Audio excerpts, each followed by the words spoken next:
ក្រសួងវប្បធម៌និងវិចិត្រសិល្បៈប្រកាសពីស្ថានភាពខូចខាតនៅរមណីយដ្ឋានប្រាសាទព្រះវិហារនិងតំបន់ជុំវិញដោយសារការបាញ់ប្រហាររបស់យោធាថៃ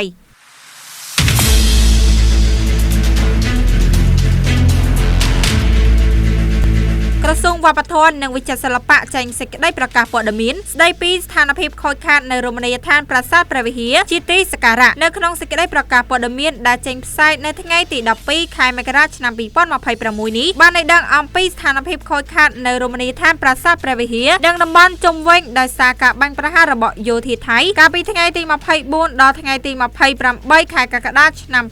2025និងពីថ្ងៃទី7ដល់ថ្ងៃទី27ខែធ្នូឆ្នាំ2025ការកត់ត្រាចងក្រងពីការខូចខាតចាប់ពីថ្ងៃទី24ដល់ថ្ងៃទី28ខែកក្កដាឆ្នាំ2025រួមមានការខូចខាតប្រាង្គប្រាសាទព្រះវិហារចំនួន142កន្លែងនិងតំបន់ជុំវិញចំនួន42កន្លែងរួមបញ្ចូលទាំងវត្តគាវសិក្ខាគិរីស្វារៈហេដ្ឋារចនាសម្ព័ន្ធសាធារណៈនិងអគារការិយាល័យអភិរក្សរបស់អាជ្ញាធរជាតិព្រះវិហារសហគមន៍ជុំវិញប្រាសាទរងការខូចខាតចំនួន60កន្លែងរួមមានផ្ទះសម្បែងសាលារៀនវត្តអារាមនិងហេដ្ឋារចនាសម្ព័ន្ធសាធារណៈផ្សេងទៀតបណ្ដាលឲ្យប្រជាជនចំនួន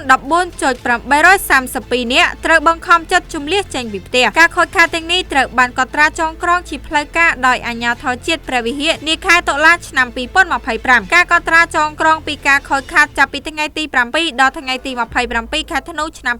2025បង្ហាញអំពីការខូចខាតធ្ងន់ធ្ងរលើសពីអ្វីដែលបានកត់ត្រាទុកនៅក្នុងខែកក្កដាឆ្នាំ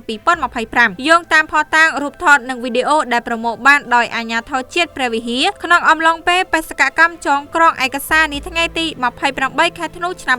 2025សំណង់ស្ថាបត្យកម្មសំខាន់ស្ទើរតែទាំងអស់នៃប្រាសាទចាប់ពីគោបុរៈទី1ដល់គោបុរៈទី5រួមទាំងស្ពានហាលដំណភ្ជាប់ទាំងអស់និងជណ្ដើរបុរាណខាងជើងបានទទួលរងផលប៉ះពាល់យ៉ាងធ្ងន់ធ្ងរការខូចខាតទាំងនេះគឺបណ្ដាលមកពីការប្លង់គ្រាប់ធន់ធ្ងន់ម្ដងហើយម្ដងទៀតនិងការទម្លាក់គ្រាប់បែកពីលើអាកាសចេញពីយន្តហោះគ្មានមនុស្សបើកនិងយន្តហោះចម្បាំងដែលបានបាញ់សម្ដៅផ្ទាល់មកលើតំបន់បេតិកភណ្ឌពិភពលោកប្រាសាទព្រះវិហារជារួមការវាយប្រហារទាំងពីរលើករបស់យោធាមកលើប្រាសាទព្រះវិហារបានធ្វើឲ្យសំណង់ស្ថាបត្យកម្មដែលស្ថិតក្នុងស្ថានភាពទម្រង់ដើមព្រមទាំងផ្នែកទាំងឡាយនៃប្រាសាទនិងរចនាសម្ព័ន្ធដែលបានជួសជុលឡើងវិញសិលាចារឹកអគារអភិរក្សនិងបរិក្ខារបច្ចេកទេសនានាត្រូវបានបំផ្លាញឬខូចខាតយ៉ាងធ្ងន់ធ្ងរដែលបានរារាំងយ៉ាងខ្លាំងដល់ដំណើរការខិតខំប្រឹងប្រែងអភិរក្សរបស់ស្ថាប័នជាតិនិងដៃគូអន្តរជាតិក្រសួងវប្បធម៌និងវិចិត្រសិល្បៈបានបញ្ជូនរបាយការណ៍វិតម្លៃនេះជូនដល់អង្គការ UNESCO គណៈកម្មាធិការបេតិកភណ្ឌពិភពលោករដ្ឋសមាជិក ICC